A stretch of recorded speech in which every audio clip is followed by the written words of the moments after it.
waaw jàngat bi may njëkk a def mooy di jaajëfal comme ni ko premier ministre njiiti jëwriñ yi defee suñu baay yooyu nga xam ne gunge woon nañ ñu te loolu dafa am benn mandarga mu am solo moo xam ne moom lay indi ñaar ñooñu it am parcours yoo xam ne kenn neewu leen cam ndax wax dëgg yàlla am Jean Baptiste Tine gis nañ ko ci armée ak xew-xew yu fi amoon ak taxawaay bi mu fi taxawoon waaye gis nañu tamit ku mel ni Ousmane Diagne nga xam ne traversé na ñetti régime kenn mosut wax ne acam tey ñu gunge ñu ni ko premier ministre waxee ñu sant leen gërëm leen comme niñ ko waxee remercier leen te collaboration bi dafay wëy te loolu sax nag dafay lu dal xel loo xam ne dafay bokk ci mag ñi nga xam ne ñi ngi ci wet yi tey gën a mën a gunge gone yi loolu mooy liy am solo ñu indiwaat leneen lu yees yeneen tous lu mel ni tey bu dee buñ taxawee ci ministre de l'intérieur ku mel ni Ahmadou Bamba Cissé Ngaari ma koy wax dañ koy ñaax comme ni ko premier ministre waxee ñëpp gis nañu engagement bi li mu daj ci projet bi maanaam pour li ñuy wax Sénégal waaw mais ci militant de droit de l'homme la ak ci projet bi surtout man droit de l'homme à la sénégalaise mooy pas comme n'importe quel droit de l'homme ak affaire yooyu gis nga engagement façon nit yi muy défendre sax da nga koy gis ci démarche am ak taxawaayam yàgg a liggéeyal askan wi ci côté bu nekk nag Cissé Ngari nga xam ne loolu bu demee ba am ak li nga xam ne moom la def ci projet bi xam ko te mbir yi ñi ko xeex dañ koy gën a mën a xam gën ko mën a kii kon tey bu fekkee ne ku mel ni Jean Baptiste dafa wàcc mu jël damay wax ne ñi nga xam ne ay opposition lañ gis naa nag ñi ngi xataraayu ñu leen di souhaiter de bon xataraayu mais am na ci ñoo xam ne maa ngi leen di wax ne waruñoo am lu ñuy tiit waruñoo am lu ñuy ragal muy képp kuy opposé teg ko ci yoon waroo tiit waaye képp ku dib saay-saay nga dib kulunaa bàyyi boo nga tiit te réew mi noonu la war a defee waaw dafa am non loolu maa ngi ci intérieur ñoo guma ci dafa am lu góor gi Alaaji Ahmed Dame Ndiaye ma koy ziar bu baax borom Masjidu Nuur daf ne réew mi dañoo war a aar ñi jub ci ñu jubati tey bu ma gisee ñoo xam ne dañ laa teg fiñ la teg ñi jubadi ñëpp di commencer di xataraayu damay gis ne ñi ngi ci bonne voie dafa am benn internet boo xam ne sànq dafa am lu mu commentaire ci sama benn publication moom ñu koy wax Serigne Abdourahmane Kébé maa ngi koy ziar bu baax mu ne si tu veux savoir si le volume est bon regarde juste la réaction des kuluna maanaam li nga xam ne tey loolu gis loolu rek ça veut tout dire kon ñu ngi leen di wax bon xotaraayu voilà. nomination ki nga xam ne mooy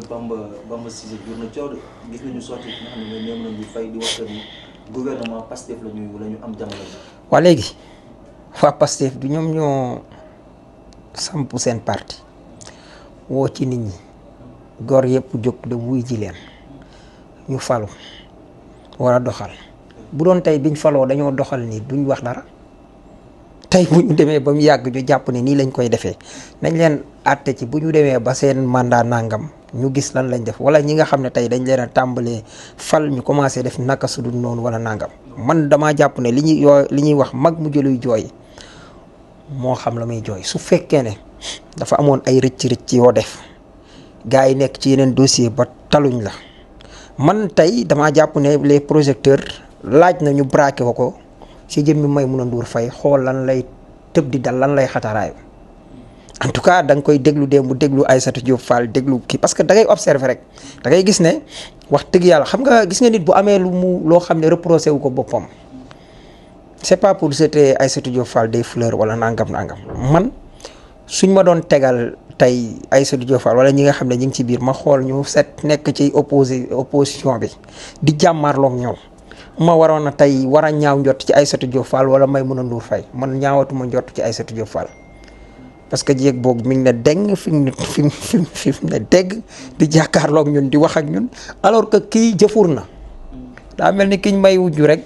mu jaaxle ba bëgg a dee dem ci gétt ga war a jël doomam ji boot ko jaawale mbote mi ak doom ji dem boot mbote mi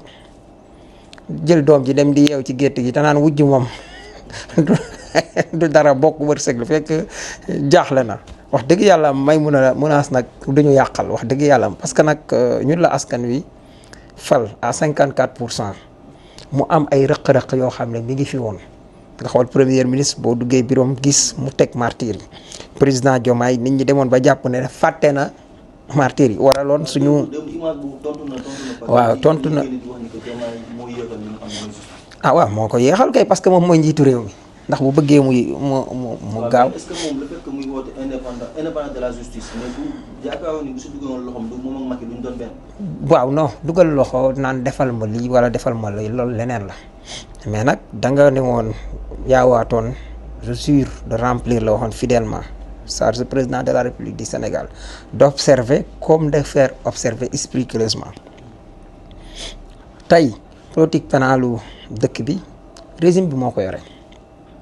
tey mën naa ne bu dee justice fenn mooy dox muy CENTIF li tax CENTIF di dox war nañ ko mën a xoolaat muy présidence yilifu ko primature yilifu ko ministre de tutelle am finance yilifu ko ba pare pourtant doxal na bañ gis ne doxal na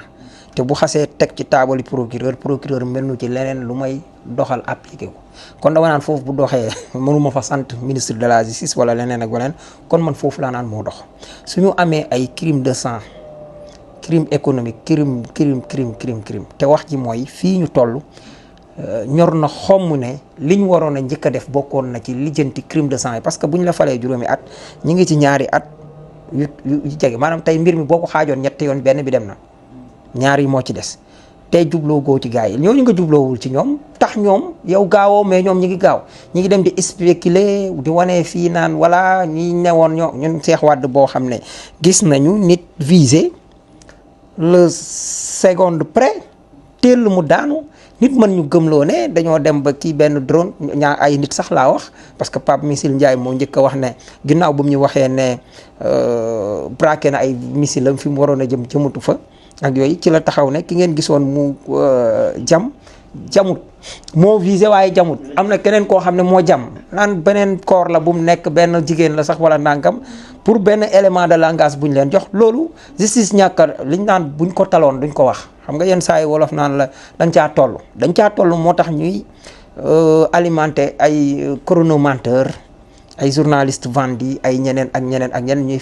def yu mel noonu nga gis fan yi ñu passé à la vitesse supérieure loolu mooy boo gaawul maa ngi gaaw dafa am lu kilifa gu baax doon ñaa xam nga réew mi li ko yàq sëñ bi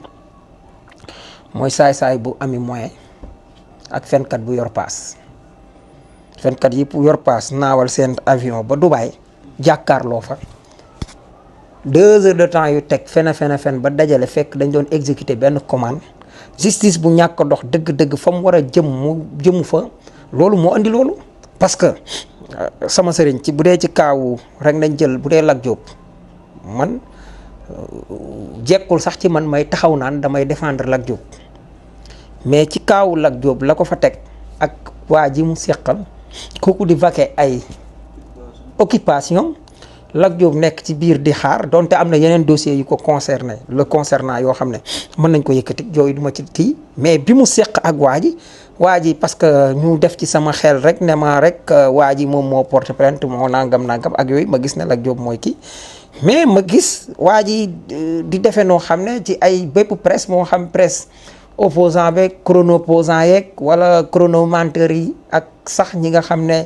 dañoo far ci ñun bu ñu leen doon wax ay chrono ñeneen ñi leen tooñ patriote wala nangam sax pouvoir bi sax ma gis ñu koy défendre bu amut ab waa ji di ñu maanaam daanaka di ñu xaw a infiltrer dem na ba da ngay teg ay action yu mu teg ci dëkk bi sax nit ñi dañ koy moomale pouvoir bi man boo gisee ma jóg gën ci gëstu parce que man mën naa ne la depuis. boo xoolee loolu mu ngi ko fa doon wax quoi di wax que ni Lat Diop amul convocation genre amul pas plainte. dafa mel ni comme si justice moo jël. di setal waa ji di gën a dugal kee maanaam pour rek wax yenn yooyu nag yi koy indi di ko alimenter waa ji beneen affaire mu am muy ci jamono bi nga xamee ne Sénégal mi ngi jaay ay titres maanaam mooy titre UEMOA yi nga xam ne moom la Sénégal lancé que Côte d'Ivoire lancé ko boo xoolee Sénégal ak Côte d'Ivoire ñoom ñoo ko lancé li nga ciy xamee mooy Sénégal moom moo am confiance wu peuple UEMOA ak Côte d'Ivoire parce que Sénégal bu mu lancé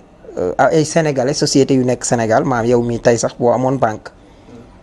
tey ñu ne la Sénégal dafa bëgg a leb sàngam wala Côte d'Ivoire dafa bëgg a leb sàngam nga am fa ay milliards sañ nga yow